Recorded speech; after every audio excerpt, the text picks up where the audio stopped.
Hello दोस्तों, मेरा नाम रिया है। मैं 23 साल की हूँ और थोड़ी सी सांवली मध्यम कद की लड़की हूँ। मेरी आंखें काजल वाली गहरी हैं और जब मैं हंसती हूँ तो गालों पर छोटे छोटे गड्ढे पड़ जाते हैं। लोग कहते हैं मेरी हंसी में कुछ अलग सा नशा है, जैसे कोई पुरानी याद ताज़ा हो जाए। मेरी बॉडी भी ऐसी है कि जहाँ भी जाती हूँ नजरें थोड़ी देर टिक जाती हैं। लेकिन मैं कभी ज्यादा मेकअप या फैशन नहीं करती। घर पर ढीले ढाले कुर्ते पहनती हूँ, सर पर दुपट्टा ओढ़ लेती हूँ ताकि सब कुछ सिंपल और आरामदायक लगे। पर जब अकली होती हूँ तो कभी कभी फिटिंग वाली टॉप ट्राई कर लेती हूँ, बस खुद को अच्छा फील करने के लिए। मैं एक मध्यम शहर में रहती हूँ, जहाँ ज्यादातर लोग पुरानी सोच के हैं। बाजार जाते वक्त लड़के और मर्द दोनों ही तरह से देखते हैं, कभी सीधे नजरों में, कभी चुपके से तिरछी नजर से। मुझे थोड़ा डर लगता है, थोड़ा अजीब सा रोमांच भी। लेकिन मैं हमेशा सिर झुकाकर चलती हूँ और अपने काम से काम रखती हूँ। दोस्तों, अगर आपसे दिल की कोई बात करनी हो तो कमेंट में अपना नाम जरूर लिखना। मैं पढ़ती हूँ और रिप्लाई करने की कोशिश करती हूँ। मेरी फैमिली में मम्मी पापा, मिसापा और मेरा सौतेला भाई विक्रम है। विक्रम मुझसे 3 साल बड़ा है। उसकी उम्र 26 साल है। वो तो क्या है, लंबा गोरा चौड़ा कंधों वाला है और चेहरा इतना आकर्षक कि लड़कियां पीछे मुड़कर देखती हैं। लेकिन वह कभी घमंड नहीं करता। घर का सारा काम संभालता है। सुबह उठकर चाय बनाना, बाहर ट्रांसपोर्ट कंपनी चलाना, आज शाम को घर लौटकर मम्मी पापा की मदद करना। हमारी कहानी थोड़ी अलग है क्योंकि वह मेरा सौतेला भाई है। चलो मैं तुम्हें अपनी पूरी कहानी सुनाती हूँ धीरे धीरे, जैसे कोई पुरानी डायरी खोल रही हूँ। सबसे पहले यह हुआ कि विक्रम हमारे घर आया जब मैं सिर्फ 16 साल की थी। मम्मी की पहली शादी टूट चुकी थी, बहुत दुखद तरीके से। पापा से दूसरी शादी हुई और विक्रम पापा का बेटा था पहली पत्नी से। शुरू में हम दोनों बहुत अलग अलग रहते थे। वो अपने कमरे में किताबें पढ़ता या बाहर काम करता रहता। मैं अपने कमरे में पढ़ाई या घर के छोटे मोटे काम। बातचीत भी बहुत कम होती थी, बस हाय हेलो या मम्मी पापा के जरिए। लेकिन धीरे धीरे घर के छोटे छोटे कामों में हम साथ आने लगे, जैसे बर्तन धोना, कपड़े सुखाना और बाजार से सामान लाना। एक दिन मम्मी पापा दोनों बाहर गए थे, मम्मी किसी रिश्तेदार के यहाँ और पापा ऑफिस। मैं किचन में सब्जी काट रही थी। चाकू हाथ से फिसला और उंगली कट गई, खून निकलने लगा। मैं घबरा गई और चीख पड़ी। तभी विक्रम दौड़कर आया, बोला रिया क्या हुआ? अरे इतना खून, मैंने रोते हुए कहा। कुछ नहीं भैया, बस कट गई। वो मेरे पास आया, हाथ पकड़ा और बोला चल धोते हैं पहले, फिर दवा लगाते हैं। उसने मेरी उंगली सिंक में रखकर ठंडे पानी से धोई, फिर मेडिसिन बॉक्स से दवा निकाली, एंटीसेप्टिक लगाया और पट्टी बांधी, बहुत प्यार से, जैसे कोई बड़ा भाई अपनी छोटी बहन की देखभाल कर रहा हो। मैं चुपचाप देखती रही। उसका चेहरा कितना सीरियस और केयरिंग था। उस दिन के बाद हमारी दूरी कम होने लगी। शाम को छत पर चाय पीते हुए वह बोला कि रिया तू कितनी प्यारी है, जैसे बारिश के बाद की हवा जो सब कुछ तरोताजा कर देती है। मैंने हंसकर कहा, भैया तुम भी तो अच्छे लगते हो, लड़कियां लाइन लगाती होंगी। वो मुस्कुराया और बोला हाँ, कुछ लड़कियां आती हैं, लेकिन मेरी नज़र बस घर की खुशियों पर टिकी है। मैं चुप हो गई। दिल में कुछ हलचल हुई लेकिन हंसती। रात को कभी कभी वो मेरे कमरे में आता, बोला रिया सो गई क्या? मैं कहती नहीं, आ जाओ बातें करते हैं। वो पास बैठता, कभी मेरे कंधे पर हाथ रखता, कभी बालों को सहलाता और कहता तेरे बाल कितने मुलायम हैं। हम बहुत अच्छे दोस्त बन गए थे। हम स्कूल की पुरानी बातें करते, कॉलेज की प्लानिंग करते, पड़ोस की कहानियां सुनाते, कभी कभी पुरानी यादें शेयर करते। वो मुझे बताता कि बचपन में कैसे मम्मी के साथ खेलता था। मैं बताती कि पापा के साथ कैसे बाजार जाती थी।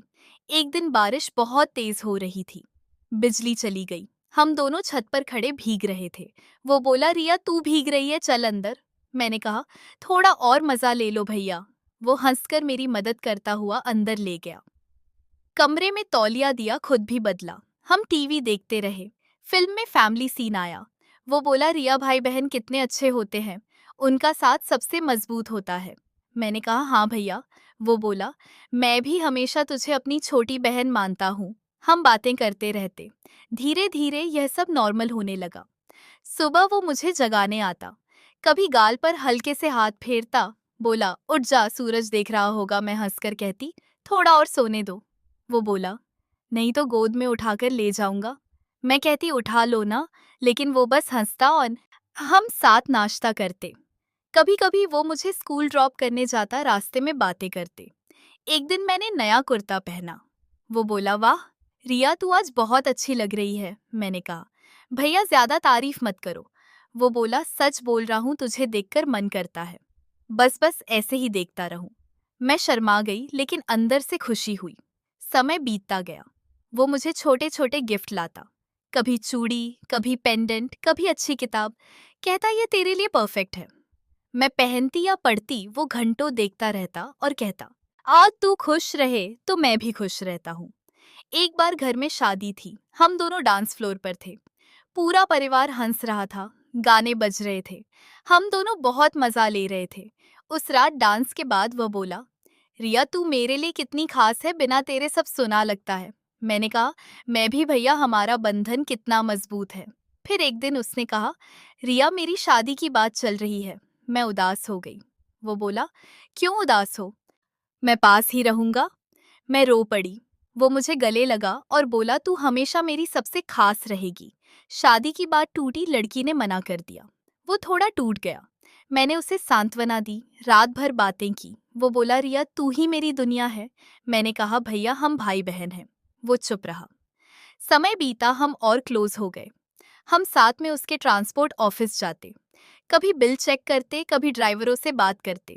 वो मुझे सिखाता कि बिजनेस कैसे चलाया जाता है, कैसे कस्टमर से डील करनी है। मैं उसे घर का काम सिखाती, अच्छा खाना बनाना, दिवाली की सफाई करना, होली के रंग तैयार करना। हम त्योहार साथ मनाते, होली में रंग खेलते, दिवाली में पटाखे फोड़ते और राखी पर वो मुझे राखी बंधवाता और मैं उसे तिलक लगाती। हम कहते, भाई बहन का साथ सबसे प्यारा साथ है। लेकिन एक शाम वो बहुत गंभीर आया। बोला, रिया कुछ बात करनी है। मैं डर गई। वो बोला, जोई मैंने कहा था कि मैं गे हूं, वो झूठ था। रिया असल में मैंने यह झूठ बोला था क्योंकि मम्मी पापा ने एक राज छुपाया था। हम सौतेले भाई बहन नहीं, बल्कि असल में हम सगे भाई बहन हैं।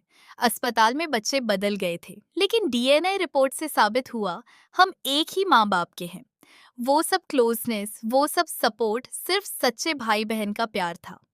मैंने शादी की कोशिश की ताकि परिवार को खुश रखूं, लेकिन अब सब खुल गया है। क्या तू मेरे साथ हमेशा ऐसे ही रहेगी? मैं रो पड़ी। पूरी जिंदगी का सच सामने था। हम सगे भाई बहन हैं और हमारा बंधन अब और भी मजबूत हो गया है। हमने मम्मी पापा से बात की। वह भी रो पड़े और बोले, कि हमने कभी बताया नहीं क्योंकि हम चाहते थे कि तुम दोनों बराबर प्यार पाओ। अब सब खुश हैं। मैंने कहा, विक्रम, अब हम और भी क्लोज रहेंगे। हम साथ में फैमिली ट्रिप प्लान करेंगे, पुरानी यादें ताज़ा करेंगे, एक दूसरे का साथ कभी नहीं छोड़ेंगे। हमने साथ में नई शुरुआत की। अब हम और भी खुश हैं। सुबह साथ चाय पीते, शाम को छत पर बातें करते, सपनों के बारे में सोचते। वो मुझे आगे की पढ़ाई में मदद करता, मैं उसे घर की खुशियां देती। हमारा रिश्ता अब और भी प्यारा हो गया है। अगर यह कहानी आपके दिल को छू गई हो, तो एक प्यार भरा लाइक ज़रूर करना। चैनल को सब्सक्राइब कर लेना ताकि ऐसी गहरी और सच्ची लगने वाली कहानियां सबसे पहले मिले। दोस्तों, रिश्तेदारों के साथ शेयर करना, क्योंकि शायद किसी को यही बात सुनने की ज़रूरत हो। और कमेंट में बताना, ज़िंदगी में आपके लिए सबसे ज़रूरी चीज़ क्या है? क्या पैसा या सच्चा प्यार? धन्यवाद। अगली कहानी में जल्दी मिलते हैं। तब तक के लिए